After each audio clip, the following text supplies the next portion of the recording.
Notion just released 7 new updates with 2 of them that's going to completely change the way you use Notion.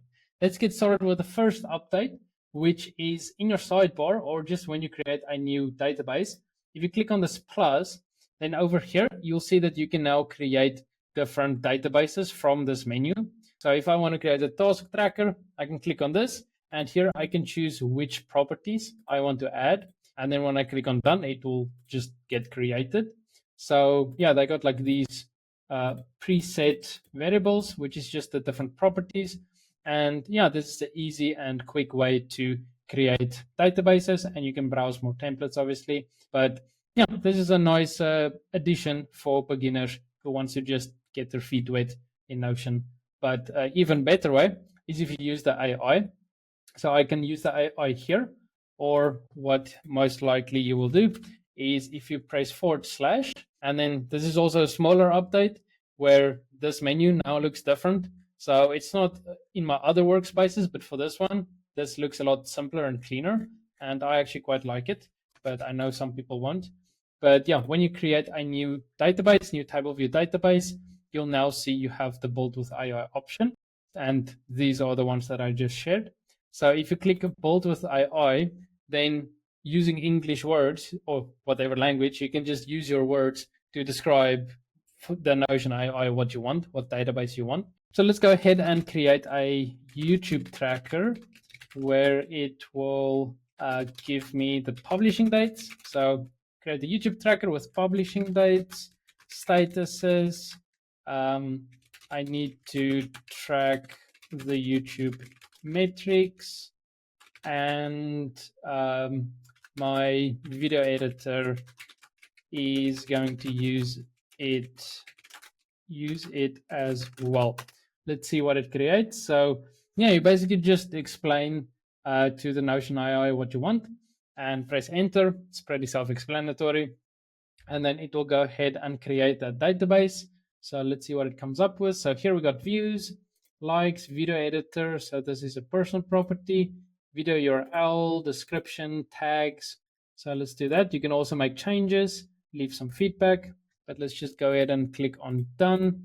And yeah, as you can see, we got a database just from using the AI. So yeah, that's pretty cool. It will definitely lower the barrier of entry when it comes to Notion. So Notion beginners can now build databases without actually knowing how to build databases. So yeah, it definitely will speed things up in terms of building databases. Obviously, you still need to learn Notion and know how to use it, how to adapt it, modify it, and also do more complex stuff.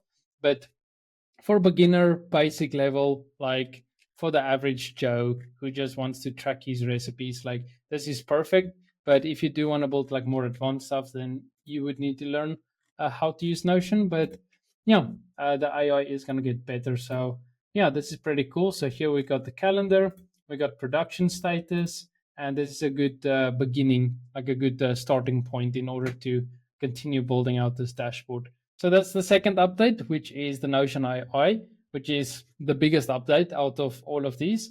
And now the second biggest update is the recurring template button, but you can also use this in automations, which is really cool. So if you now click on the menu, so if you go to the drop down next new, click on this menu for the template button and click on repeat, then you'll see that we got more options here. So we can have this repeat every 2 weeks, 3 months, year, weekdays. So let's choose the 2 weeks option. So every 2 weeks on Monday, Wednesday, and Friday around midnight, starting tomorrow, ending never, time zone, around this time on these days, every 2 weeks or every 3 weeks, create this template button. So every 3 weeks on Monday, Wednesday, and Friday, it will create this database entry using this template button. And obviously you can change these. You can change the ending to number of runs, so the amount of time it has been repeated, or choose a specific date. So that's pretty cool. And you can also just turn it off there. And then another way to use it is in the automations. So obviously you do need to be on the plus plan for this, but the trigger can now be when it when it does that repeat. So let's say we got the every 3, or let's say 2 weeks, or yeah, every 3 weeks, Monday, Wednesday, and Friday around midnight, then this will trigger the automation. So every 3 weeks on those days, then add pages to this database and edit pages in this one and send a webhook to make.com and do an automation and send a Gmail, like whatever you want to do. You can do this now using like time through this new feature. So that's pretty cool if you ask me.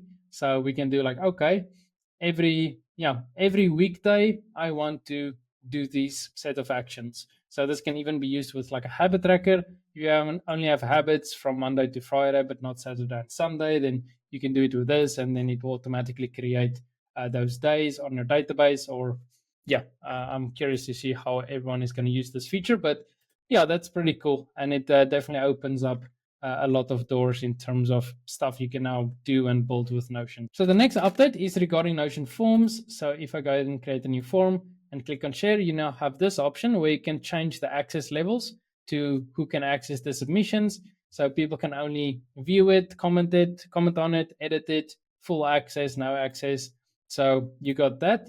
And then another form update is here. If you have a multiple choice property or question, then you can now change the max selection. So you can make it, for example, people can only select 4 options of these. So if I have more, let's do it like that. And let's preview this form. I can now only select 4 of them. So it will automatically just hide the other ones. Like you won't be able to select more than 4. So that's cool if you want that. So yeah, there's another update. Next, we also have another small update, which is with buttons, where if you create a button and you use the insert blocks option, you can now choose to insert the blocks at the bottom of the page or at the top of the page. So if I do at the bottom of the page, add that in. Let's add some stuff here. Let's do that. Now, if I click on this button, it will add everything underneath the last block. Or if you choose the other option, it will add everything to the top of the block. So it will add it above this one because that's the first block. So if I click this, it will add whatever is inside the button above that block. And then the last update is if you press S on your Notion calendar, you can of course create a Calendly link where people can book calls with you, but there's now different options. So you can change the duration, the lead time in the front and end, single use link, and also expiration date. So you can now change when this link expires. So yeah, it looks like they're making improvements to the booking feature of Notion Calendar, which is cool to see.